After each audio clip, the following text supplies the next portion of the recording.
Hello everyone, সবাই কেমন আছো? গরমে আশা করি গরমে সবাই ভালো আছো, সুস্থ কিন্তু থাকতে হবে, তার জন্য বেশি বেশি করে জল খেতে হবে।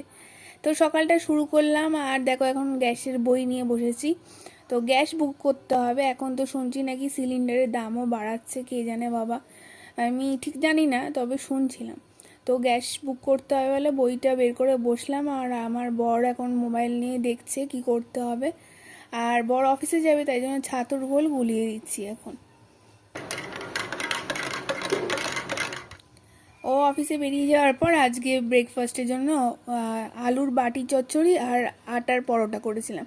কার কার ভালো লাগে আলুর বাটি চচ্চড়ি খেতে জানিও প্লিজ কমেন্ট সেকশানে। আমার তো ভালো লাগে, কিন্তু আজকে না একটু লবণটা বেশি হয়ে গেছিলো আলুর বাটি চচ্চড়িতে।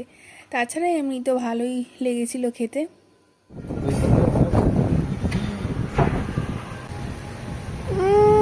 ধুলো উঠছে। আর রাতে যদি এরকম একটা ঝড় বৃষ্টি হয় তাহলে ঘুমটা বেশ ভালোই হয়, তাই না বলো? তা তোমাদের কোথায় কোথায় ঝড় বৃষ্টি হচ্ছে বা হলো সেটা অবশ্যই জানিও। তো গরমে একটু দরকারও ছিল, তাই না?